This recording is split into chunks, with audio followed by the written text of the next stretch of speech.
पर है समकोण त्रिभुज के कर्ण के अंत बिंदु 1,3 और -4,1 है। तो त्रिभुज के पाद का एक समीकरण ज्ञात करना है। एक राइट एंगल ट्रायंगल है जिसके हाइपोटेन्यूज के एंड पॉइंट क्या है 1,3 और -4,1 ना। तो उस ट्रायंगल के जो लेग्स हैं उनका हमें क्या बताना है, इक्वेशन बताना है। तो लेग्स क्या होगा, राइट एंगल ट्रायंगल में जो दो लाइनें 90 का एंगल बनाती होंगी वही क्या कहलाएंगी, लेग्स कहलाएंगी। अब इसका फिगर आप ऐसे सोच रहे होंगे कि एक राइट एंगल ट्रायंगल ऐसे रहा होगा जिसका एक एंड पॉइंट ये, दूसरा एंड पॉइंट ये ना, और ये देखो ये 90 बना रहा है कि नहीं। तो ये जो दोनों साइडें जो देख रहे हैं आप, ये साइड और ये साइड देख रहे हैं ना, तो यही यहाँ पे क्या कहलाएंगे, लेग्स कहलाएंगे। तो इस लेग्स का और इस लेग्स का आपको क्या बताना है, इस क्वेश्चन में इक्वेशन बताना है, समीकरण बताना है। ठीक है, तो इस क्वेश्चन को हमें सॉल्व करने के लिए हम जैसे पॉइंट को क्वाड्रेंट में रिप्रेजेंट करना सीखे हैं, रिप्रेजेंटेशन ऑफ अ पॉइंट हमने प्रीवियस क्लास में पढ़ रखा है ना।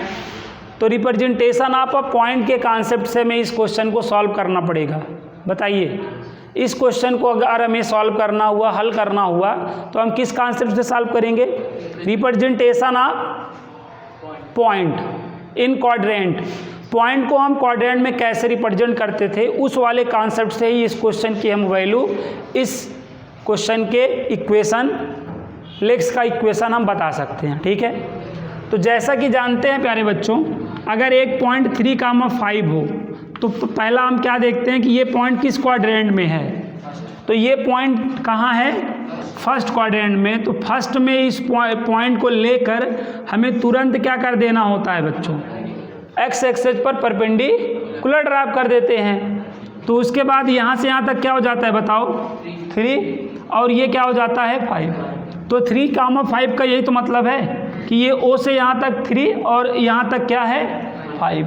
तो हमें ऐसे दो पॉइंट दिए गए हैं नहीं, बताओ क्वेश्चन में हमें ऐसे क्वेश्चन में 2 पॉइंट दिए हैं। तो हम पहला काम यहाँ पे क्या करने वाले हैं बच्चों, पहला काम हम यहाँ पे क्वाड्रेंट टेकन कर लेंगे कि नहीं, बताओ।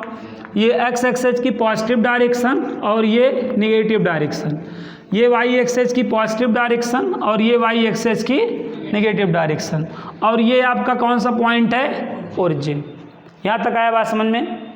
अब आप देखिए ये वाला पॉइंट कहाँ है, ये पॉइंट कहाँ लाइज करेगा, फर्स्ट। तो फर्स्ट क्वाड्रेंट यही है कि नहीं। तो इस पॉइंट को हम क्या बोल दे रहे हैं, ये कौन सा पॉइंट है हमारा, ये 1,3।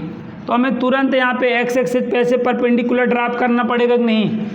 तो ये O से M तक कितना हो गया बताओ, 1, और यहाँ तक 3 हो गया कि नहीं, बताओ। आया समझ में। अब ऐसे अगला पॉइंट देखो, -4,1 है, -4,1 है। तो अब यहाँ पर ये वाला पॉइंट कहाँ लाइज करेगा, ये बताएं आप। सेकेंड क्वाड्रेंट में लाइज करेगा कि नहीं, बताओ। सेकेंड क्वाड्रेंट में लाइज करेगा। और देखो यहाँ पर, यहाँ तक आ रहा है समझ में ना बात। अब यहाँ पर बच्चों आपको, अब ये कितनी हाइट है बताओ, यहाँ पर ये हाइट कितना है, 3 हाइट है कि नहीं, बताओ। तो ये 3 हाइट, जैसे ये आपका एक हुआ होगा, यहाँ से यहाँ तक 1 यूनिट, यहाँ से यहाँ तक 2 यूनिट, तो ये यहाँ से यहाँ तक 3 यूनिट है कि नहीं, बताओ आप। अरे यार ये 3 का मतलब क्या है, 3 यूनिट ना। ये इतना सपोज 1 यूनिट, ये यहाँ तक 2 यूनिट हो गया और ये यहाँ तक 3 यूनिट, तो इसकी हाइट कितनी है, 3 यूनिट।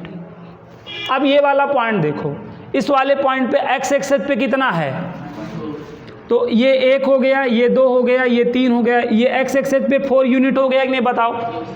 और वाई एक्सिस पे कितना यूनिट है, वाई एक्सिस पर 1 ही यूनिट है ना। तो मतलब इसकी हाइट केवल यहाँ तक जाएगी कि नहीं, बताओ। कहाँ तक, ये 1 यहाँ तक जाएगी ना।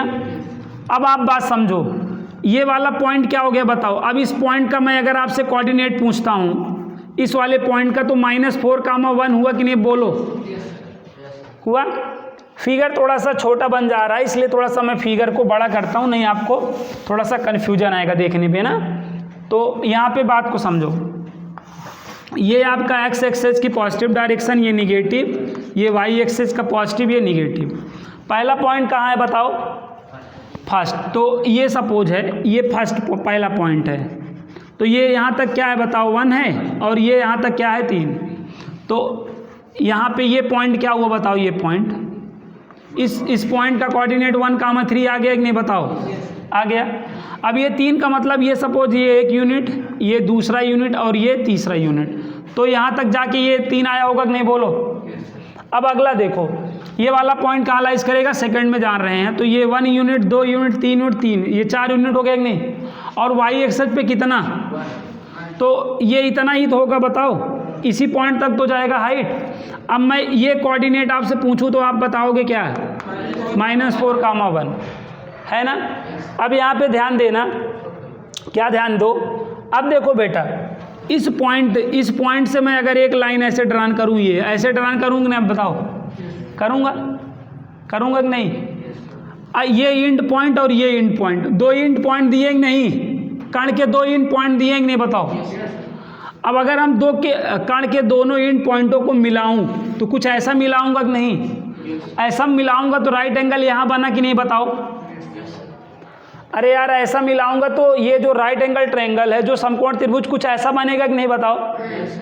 अब ये जो राइट एंगल ट्रायंगल बना है, ये जो समकोण त्रिभुज बना है, इसका देखो हाइपोटेन्यूज का एक इंड ये, दूसरा इंड ये, जो क्वेश्चन में दिया दिख रहा है कि नहीं हमको ना? जो हमें एक इंड नहीं दिख रहा था राइट एंगल ट्रायंगल का, अब वो हमें दिखने लगा कि नहीं? यही तो राइट एंगल ट्रायंगल हुआ। अब यहाँ पे देखो आप, ये पॉइंट ए है और ये पॉइंट क्या है? बी। इसको मैं बोल दूं सी, तो आपका राइट एंगल ट्रायंगल अब कंप्लीट हो चुका है कि नहीं? ए सी बी, आपका राइट एंगल ट्रायंगल क्या बन चुका है? ए सी बी। अब मैं अगर आपसे सी का पॉइंट मतलब सी का कोऑर्डिनेट पूछूं, किसका? सी का कोऑर्डिनेट, तो इस ग्राफ के बिहाफ पर आप क्या बताओगे? बोलो। 1,1 एंगल नहीं पूछ रहा हूँ, किस दुनिया में हो तुम? निकलो भाई। तो इस पॉइंट देखो, ये 1 है ना यहाँ तक, तो ये भी 1 है यहाँ तक, ये भी तो 1 होगा, और ये यहाँ से यहाँ तक क्या? 1। ये आपको ज़्यादा दिख रहा होगा, तो ये फिगर भी एग्जैक्ट नहीं है ना, समझ रहे ना बात को? तो ये 1 और ये 1, तो ये सी का कोऑर्डिनेट क्या आ गया बताओ? 1,1 आ गया कि नहीं बताओ? अब हमें ये जो राइट एंगल ट्रायंगल है, इसके लेग्स का इक्वेशन निकालना है कि नहीं? तो इसके लेग्स यही तो हुए ना, जो परपेंडिकुलर लाइंस होती हैं, वही राइट एंगल ट्रायंगल में जो परपेंडिकुलर लाइंस होती हैं, तो यही तो परपेंडिकुलर लाइंस होती हैं, यही तो लेग्स कहलाती हैं, यही तो त्रिभुज का पाद कहलाती हैं। तो ये जो पाद है, ये वाला पाद, इन दोनों पादों का क्या निकालना है आपको? इक्वेशन निकालना है।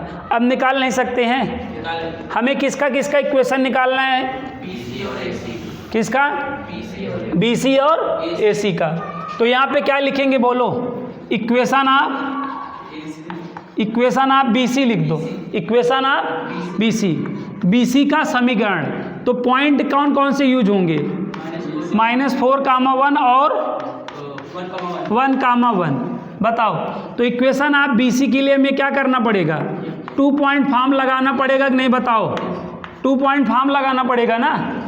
2 पॉइंट फॉर्म क्या होता है? y - y1 = y2 - y1 अपान x2 - x1 ब्रैकेट में x - x1। अब इसी फार्मूले में वैल्यू रखिए, y1 की वैल्यू 1 दिख रही है, y2 की 1, y1 की भी 1 अपान 1 + 4 ब्रैकेट में x - x1, तो y - 1, तो यहाँ पे कट गया 0/5 ना, और 0 में किसी का भी डिवाइड करो तो क्या आता है बच्चों? 0, और मल्टीप्लाई करो तो भी क्या आता है? 0। तो y - 1 = 0, तो y इक्वल क्या आ गया बताओ? 1 आ गया कि नहीं बताओ? तो ये किसका इक्वेशन आ गया? इक्वेशन आप BC आ गया। ऐसे ही हम क्या करेंगे बताओ? ऐसे ही क्या करेंगे हम? इक्वेशन आप क्या निकाल लेंगे? AC निकाल लेंगे। चलिए निकाल लीजिए। इसी प्रकार हमें क्या करना है? इक्वेशन ऑफ AC का समीकरण निकाल लेना है, AC का समीकरण ना। तो AC का समीकरण निकालेंगे तो हमें A और C की आवश्यकता पड़ेगी। A वाला पॉइंट 1,3 और C वाला पॉइंट क्या है? 1,1। तो अब ये x1 y1 हो जाएगा और ये पॉइंट x2 y2 हो जाएगा। अब इसको सॉल्व करें, 2 पॉइंट फॉर्म में इसकी भी वैल्यू रख दें। 2 पॉइंट फॉर्म आपका ये होता है ना, तो इसमें हमें क्या कर लेना है, वैल्यू रख देना है। y1 की वैल्यू यहाँ देख लीजिए 3, y2 की वैल्यू 1, y1 की वैल्यू 3, x2 की वैल्यू 1 और x1 की वैल्यू भी 1, x माइनस x1, तो ये यहाँ पे देखें y माइनस 3, तो ये -2/0 आ गया, x माइनस 1, ये क्रॉस मल्टीप्लाई करेगा, 0 इसमें मल्टीप्लाई करेगा, इसको क्या कर देगा 0, -2 ब्रैकेट में x माइनस 1, -2 किस में 0 में डिवाइड करेगा, किस में डिवाइड करेगा 0 में, फिर से क्या आ जाएगा 0 इक्वल टू x माइनस 1, तो x बराबर क्या हो गया 1। तो यहाँ पे इक्वेशन क्या आया, x इक्वल 1 और y इक्वल 1, तो इस क्वेश्चन का आंसर हो गया। तो उम्मीद करता हूँ ये क्वेश्चन आप लोगों को समझ में आया गया होगा। तो इस क्वेश्चन को हम अगर ग्राफिकली लगाएंगे तो ही हमारा क्वेश्चन का आंसर आ पाएगा। वैसे हम इस पॉइंट पे कैसे स्लोप कैसे निकालते, बताइए स्लोप कैसे निकालते ना।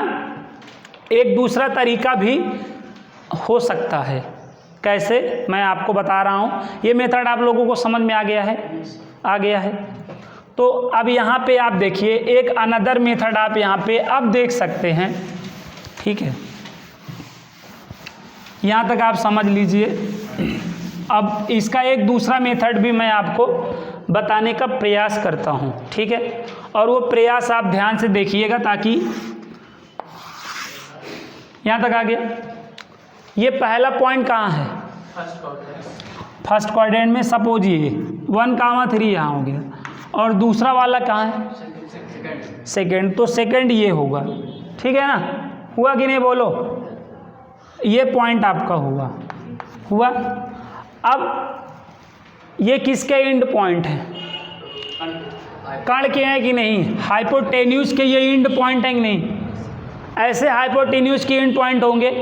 अब इनसे मैं कहूँ राइट एंगल ट्रायंगल आप जो है कंप्लीट करो, तो एक लाइन ऐसे और एक लाइन ऐसे ड्रा करके कंप्लीट करोगे कि नहीं, बताओ करोगे ना, तो ही तो राइट एंगल ट्रायंगल बनेगा, AC और ये B।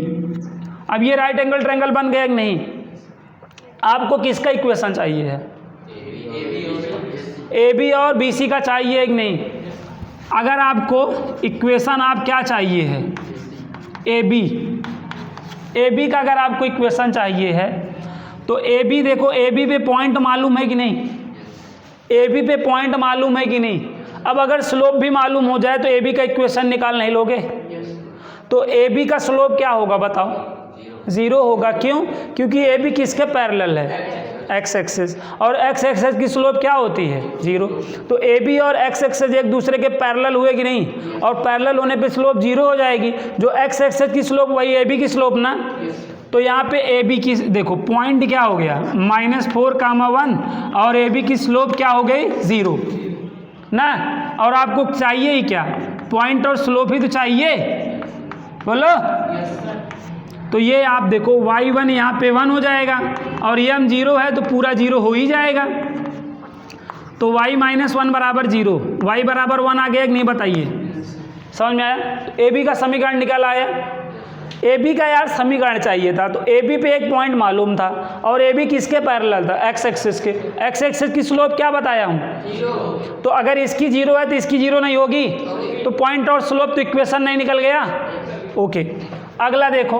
अब ऐसे ही मुझे क्या करना हुआ, अगर बताओ, अगर इक्वेशन आप मुझे क्या निकालना हुआ, BC निकालना हुआ, तो इक्वेशन आप BC पे भी देखो, C वाला पॉइंट मालूम है कि नहीं। BC के लिए हमें पॉइंट मालूम है, स्लोप मालूम हो जाए तो स्लोप क्या होगा बताओ। ये स्लोप किसके पैरेलल है, y एक्सिस के। y एक्सिस की स्लोप क्या हुआ करती है 1/0 हुआ करती है, तो इसकी भी स्लोप 0 हो, मतलब दोनों पैरेलल हो गई ना। ये y एक्सिस और ये BC एक दूसरे के पैरेलल नहीं है। जो y एक्सिस की स्लोप वही BC की। तो यहाँ से क्या होगा, देखो ये जो 1,3 है ये पॉइंट हो गया आपका x1 y1 हो गया, और स्लोप क्या हो गई बताओ, यहाँ पे 1/0 हो गई कि नहीं। और फिर से क्या लगाएंगे, पॉइंट स्लोप फॉर्म लगाएंगे कि नहीं? तो पॉइंट स्लोप फॉर्म क्या होता है बताओ? y minus y one equal to M in bracket x minus x1 होता है। तो y1 की वैल्यू यहाँ देखो क्या है, हाँ y1 की वैल्यू 3 है, m x1 m का वैल्यू देखो 1/0 ना, और x माइनस x1 क्या है 1।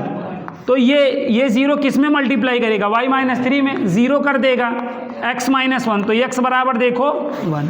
तो इस तरह से भी हम AB और BC के समीकरण निकाल सकते थे। तो उम्मीद करता हूँ ये कॉन्सेप्ट भी आप लोगों को समझ में आया होगा, ठीक है। और वो ग्राफिकली मेथड था और ये आपका मैथमेटिकली मेथड था।